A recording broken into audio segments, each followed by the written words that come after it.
no way possible that science, modern day science, could be wrong. And even when you ask them, you said, okay, what about the evolution theory? Isn't that wrong? They say, no, science it's always right. And even the evolution theory, they say, we believe in the broad meaning of evolution. They say, we believe in the broad meaning of evolution. They said Islam accepts it. So these people, they speak under the name of Islam, and they'll tell you, they'll give you doubts. They say, we believe in the microevolution of where species, they change within themselves. And then they said that does not negate the stages in the process of something they call microevolution, where it changes to other outside of its species. So this is what they begin to affirm, and they say that Islam doesn't contradict it.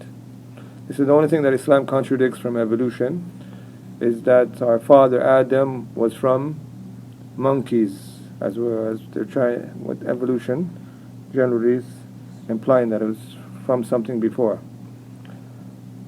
So we say that the statement is not true. Firstly, this theory is carried out from a naturalist. That individual, I believe his name is Charles Darwin, he's a naturalist. Never believed in God, ever. And his statement is just to say that galaxies, everything in the universe came about and formed this well-structured universe that we have all of a sudden, and it would be brought to the existence of time. Nothing from God, nothing from the action of God. So to say that some of the ayats support this theory, or the general meaning of this theory, is not correct. It is upon a foundation that is baseless. So to come and explain some of the ayats, this is incorrect. So you're going to find some of these speakers, they're coming out under these topics, Islam and modern day theories. Islam does not negate it. Islam does not negate that. Science always has to be correct. We may just disagree with certain things. The only way we can give da'wah to some of the non-Muslims now is by coming to them through modern day science, explain to them how Islam is so that the Quran is miraculous and it coincides with what they're discovering now. This is incorrect. This is incorrect. It made them to go excessive in this affair. And the da'wah of the Mursaleen wasn't upon that. The da'wah of the messengers, the prophets, it wasn't of that case. The da'wah to people being attached to observations and evidences that people come out and discover through means of technology, for them to be that source of their belief and their source of entry of Islam is not correct. That's the main reason. People should know that Iman contains faith in the articles of faith, which is matters of the unseen. So it requires submission. Iman is inqiyad. It requires for you to believe in the ghaib. So that doesn't come about just merely by person. You're just telling him that Islam coincides with this mathematic number that was discovered, or whatever they're trying to bring out from these theories. So we're going to move on, inshallah. I'm going to clarify that a lot of these theories could either be affirmed or negated. So to come and use the Quran as their source to affirm or to negate, that's incorrect. These are theories that are used by human beings to explain certain things of their own observations, and to bring an ayah and take it out from the context that the Salaf as-Salih explained it, to justify a certain theory that is totally against what was intended by the Quran, and as some of the Mashayikh mentioned, that's totally incorrect. But certain things that is clear and is obvious and it's a fact, and it's clear from the ayat, says, naam, a person can use that. But for these theories we're talking about, nadariyat. So we're going to move on today, inshallah. We're going to allow the brother to read from where he left off, inshallah. Initial gaseous mass before creation of galaxies. Scientists agree that before the galaxies in the universe were formed, celestial matter was initially in the form of a gaseous matter. In short, huge gaseous matter or clouds were present before the formation of the galaxies. To describe initial celestial matter, the word smoke is more appropriate than gas. The following Quranic verse refers to the state of the universe by the word which means smoke. Moreover, He comprehended in His design the sky, and it had been as smoke. He said to it and to the earth, "Come you together, willingly or unwillingly." They said, "We do not come together in willing obedience." Al-Quran 41:11. This topic, it has some truth to it, meaning certain things that as mentioned, as brought from the ayah, and other affairs that was mentioned along with it that could be disputed. The issue which is the origin of galaxies, what's the origin of it? We mentioned that concerning the sky or the heavens, the sama, the origin of it is smoke, or they're referred to as a cloud of smoke.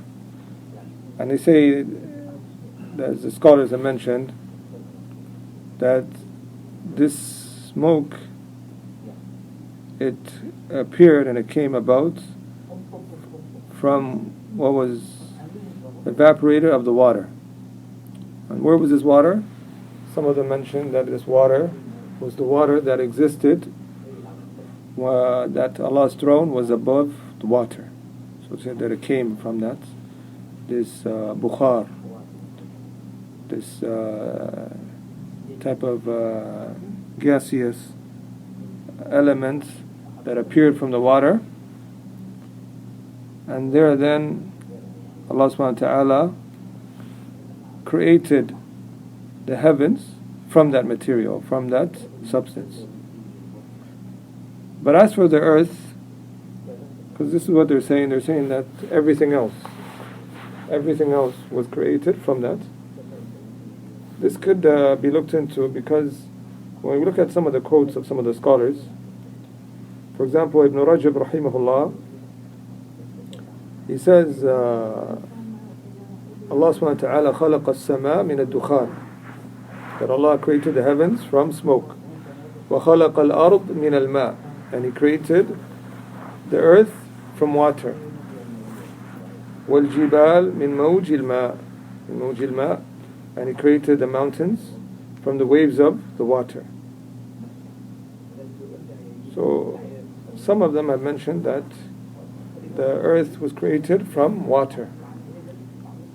But really that Allah subhanahu wa ta'ala had His throne over water, and then Allah subhanahu wa ta'ala created the earth before the heavens.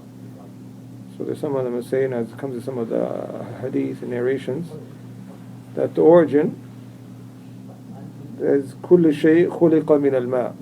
Comes in hadith that a man said to the Prophet sallallahu alaihi wasallam, "Anbi'ni an kulli shay," inform me about everything. So the Prophet sallallahu alaihi wasallam, he said, "Kullu shay khuliqa min al-ma." Everything was created from water. So they take from this that the origin of many of the affairs that was created from water. And there come some statements that may indicate that the heavens and the earth together were created from this smoke or this gaseous substance. There comes some statement from Shaykh Islam Ibn Taymiyyah where he says that He says, الملل متفقون على أن الله خلق السماوات والأرض في 6 أيام وخلق ذلك من مادة كانت موجودة قبل هذه السماوات والأرض وهو الدخان. He said, Allah subhanahu wa ta'ala mentioned that the nations are all in agreement that Allah subhanahu wa ta'ala created the heavens and the earth in 6 days. And He created that from a substance that was present before the heavens and the earth, which is a dukhan, the smoke. So, and it's the bukhar, the gaseous material that evaporates or comes about from the waters that he mentions here, bukhar al-ma. It comes in some narrations of some of the Sahabas. But there comes another quote, I just want to mention just to be precise, from Shaykh Islam ibn Taymiyyah, where he speaks about it also. He mentions in specific the heavens, that it was created from this gaseous material that evaporated from, that it came about from the water. And also there's a footnote on the booklet that mentions that this smoke or this gaseous material, it came about from the earth. And they're saying that the earth was created from water.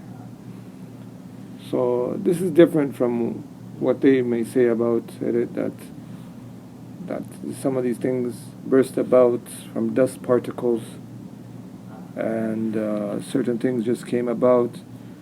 To speak about the details of that affair, we have nothing to affirm that. So it's best just to say, as was mentioned here, and to leave it as that. Really, that's apparent from the text, inshallah. Tafadhal. Again, this fact is a corollary to the Big Bang and was not known to anyone before the prophethood of Muhammad, peace be upon him. What then could have been the source of this knowledge?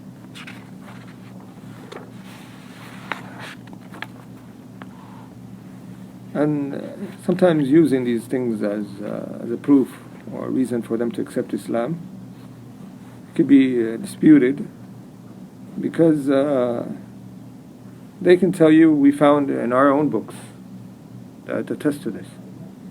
Like even Shaykh Islam ibn Taymiyyah, he mentions from some of he says in the beginning of the Torah that Allah subhanahu wa ta'ala created the heavens and the earth, and that the earth was covered with water, and that wind will go by and push upon the water. So it mentions some details.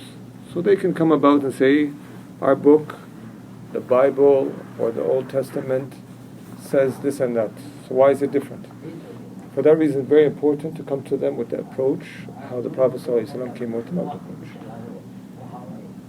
To show that Islam is the religion of those before. It calls to the oneness of Tawheed, and from that which indicates the truthfulness of this message is what it coincides with of some of the other books. Maybe from that approach, but just to show that this book is coinciding with science alone, and we're the ones, the Prophet Muhammad couldn't discover this. They can respond with that. So this is something to pay attention to. So this is a affair that people need to look into, because it just becomes a debate. It becomes a debate, and instead of really giving them dawah. Hold on. Shape of the earth is spherical. In earlier times, people believed that the earth was flat.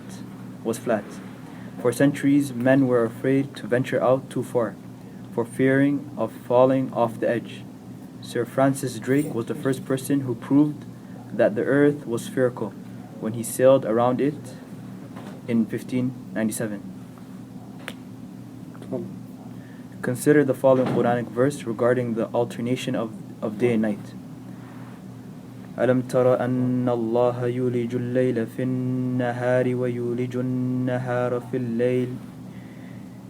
See thou not that Allah merges night into day, and He merges day into night? Al-Quran 31:29.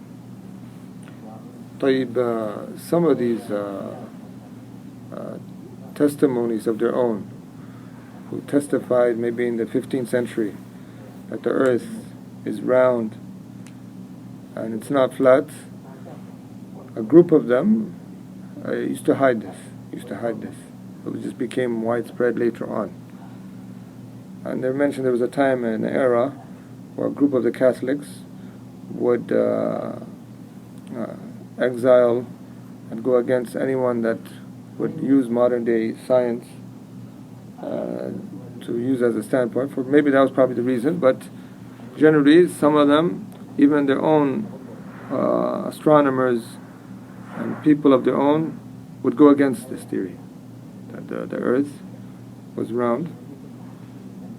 So this is something that it came about widespread afterwards. And the question arises, why did it take so long for this to come out? So can these people be trusted, these astronomers, that certain statements of their own, perhaps concealed, hidden, maybe for 300 years, 3 centuries goes by, no one knows about it until 300 years later. So it's not, your source of reliance shouldn't be their statements. And even they themselves, they differ. So tafaddal, continue. These ayats that are read is going to show generally what's understood from the verses. It's not explicit, but generally that the earth is round. Tafaddal. Merging here means that the night slowly, gradually changes to day and vice versa. This phenomenon can only take place if the earth is spherical. If the earth was flat, there would have been a sudden change from night to day and from day to night.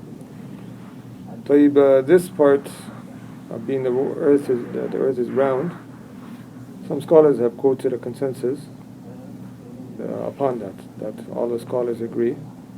Shaykh Islam ibn Taymiyyah is from those who quoted. He said, اعلم أن الأرض قد اتفقوا على أنها كروية الشكل. He says, know with certainty that the earth, they have come to an agreement that it is round in its form. I mean, kurawiya, it's round like a ball. And we're going to speak about that, inshallah, it's going to come. And the whole system of the orbit, it is like that. It is round and with the heavens and so forth. So there's a lot of consensus from a group of scholars who mentioned that. Shaykh bin Baz himself, he mentioned that scholars quoted a consensus of that. But when you do look, there is some sort of difference of opinion, because you find that some of them mention statements of those who oppose. They say, وَمِنَ النَّاسِ مَنْ اسْتَدَلَّ بِهَذَا عَلَى أَنَّ الْأَرْض لَيْسَ بِكُرَّةٍ وَلَيْسَ بِكُرَّةٍ. That some have used certain ayats that show that the earth is flat as a proof that the earth is not round. What's the ayah in Surah Al-Ghashiyah?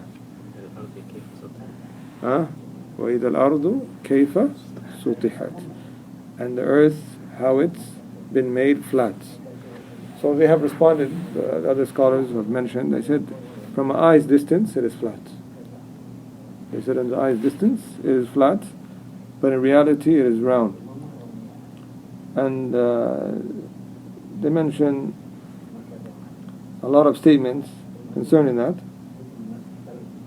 if something is huge and massive in its size, that when you look at it from its one surface, it looks flat. It's even a ball.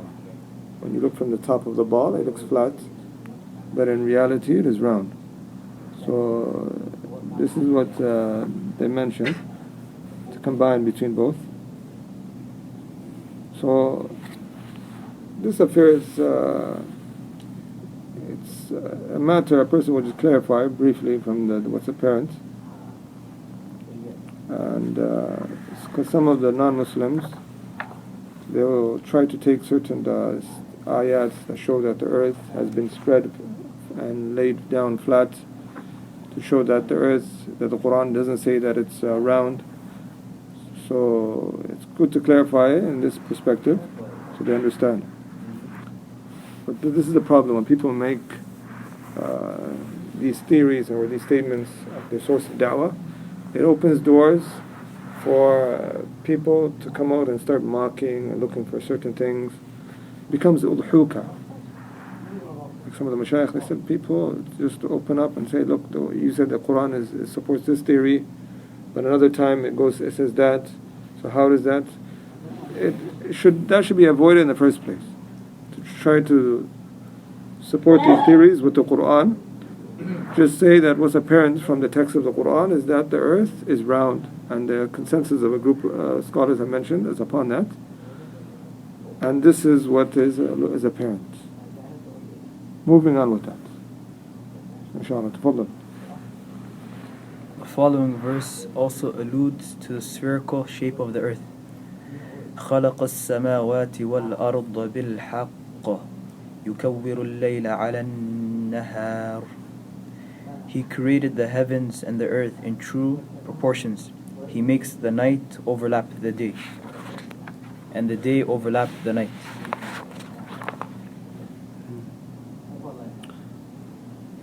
طيب, as for the part that he mentioned, if the earth was flat, and for that reason the system of the night and the day, the alteration of it would be affected, and some places wouldn't be in a line with one another.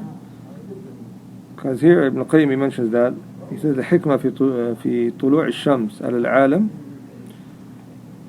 He says from the wisdom of how Allah subhanahu wa ta'ala made the sun rise over the universe, it's the way it's done, it reaches that Allah subhanahu wa ta'ala did it in a way that it can reach, its sunlight can reach many directions, how it's set up, so it doesn't one doesn't fall off from the other in the system of it. So this is supported by some of the scholars that yes, we do mention this when saying that the earth is round, and it coincides with the alteration of the night and the day, or else it wouldn't meet up in its alignment. This is what's mentioned by some of the mashayikh. Tafadhal. The Arabic word used here is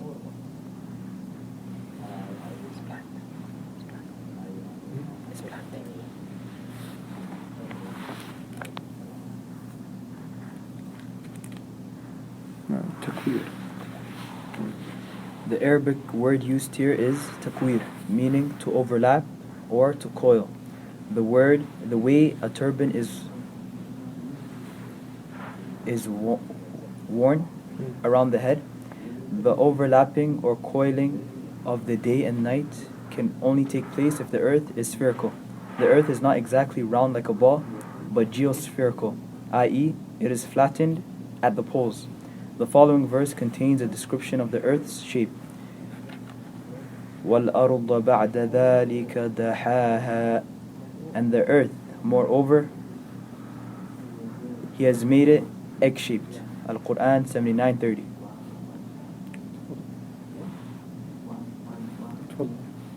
The Arabic word for egg here is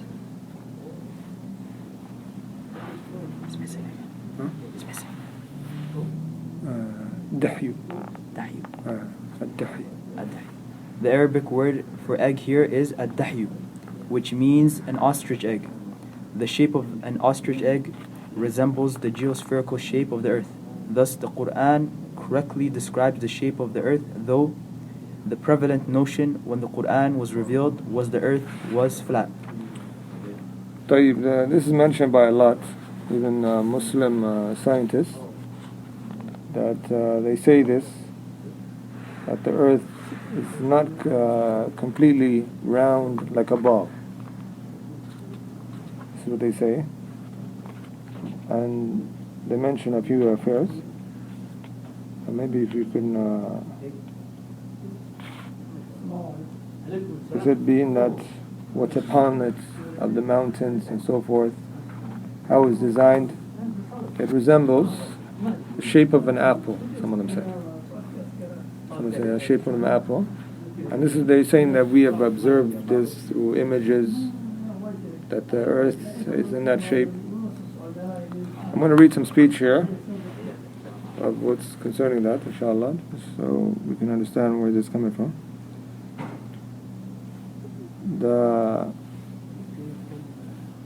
They explain the ayah, وَالْأَرْضَ بَعْدَ ذَلِكَ دَحَاهَا.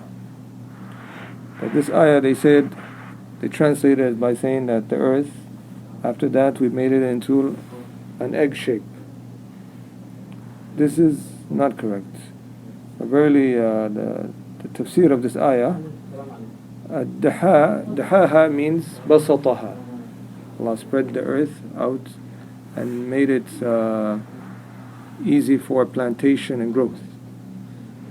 And also the ayah that comes after explains it. وَالْأَرْضَ بَعْدَ ذَلِكَ دَحَاهَا أَخْرَجَ مِنْهَا مَاءَهَا وَمَرْعَاهَا. So the dahyi that is in this ayah is Allah bringing out from it its water and also its vegetation. So that's the meaning of it. So to explain it, that it means that Allah made the earth like the size like an ostrich egg, that's incorrect. All of this is to say that the ayah justifies that meaning. That is incorrect. It goes against the mainstream translations for this ayah and what's well known. This statement is that they mention it a lot from their own theories. We shouldn't affirm it, for verily it was apparent from the ayats that the earth is kurawiyah. And the meaning of kurawiyah, it's like round, like a ball. And the word ball in the Arabic language means kura. So we say the earth is round, like a ball.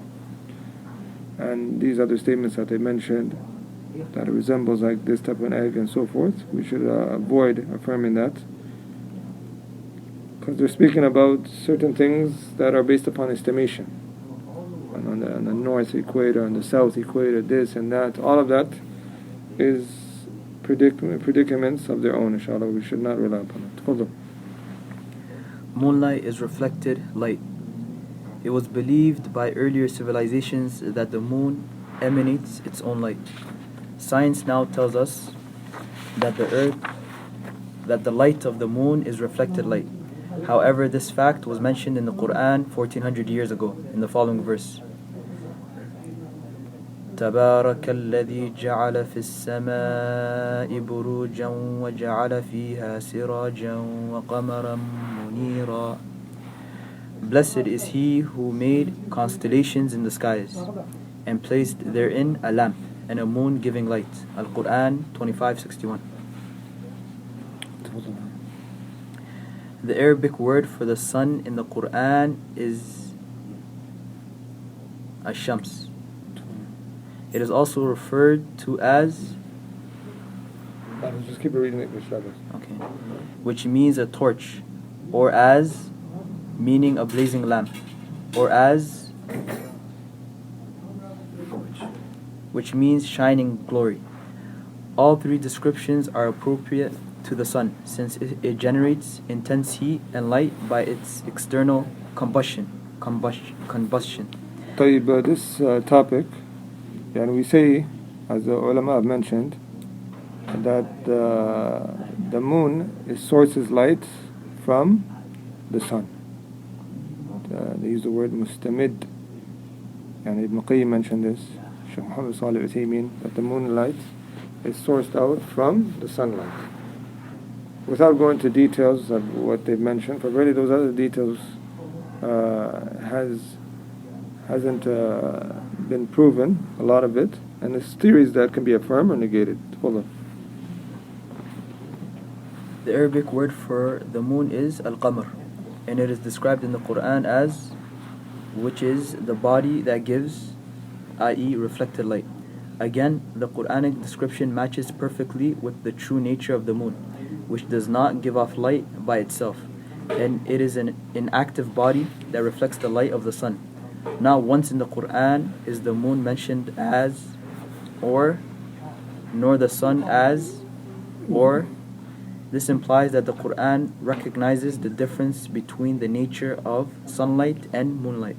And some of the proofs that they use that the moon sources the light from the sun is when the eclipse happens. And that's why it's mentioned in the books of fiqh of the causes of the eclipse. So we understand from that, inshallah. Tafadhal. The following verses relate to the nature of light from the sun and the moon. Let's try to read the English, inshallah. Here's the time. It is He who has made the sun to be a shining glory and the moon to be a light of beauty. Al-Quran 10:5.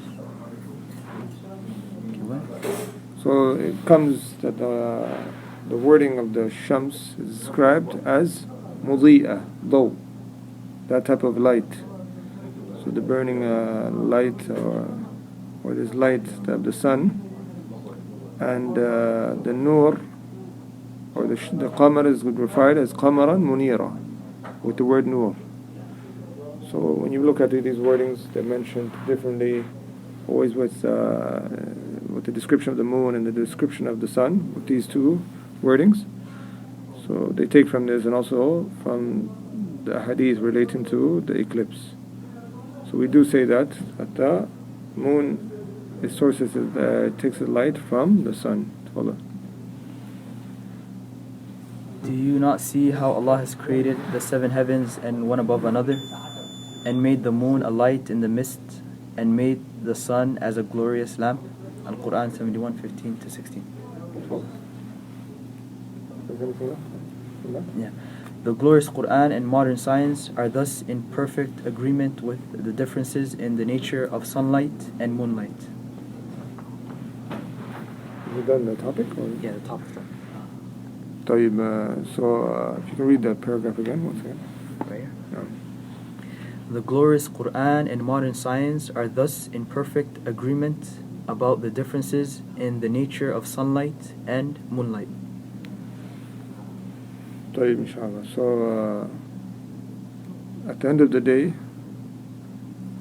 the da'wah to the people mainly should be the approach of Tawheed.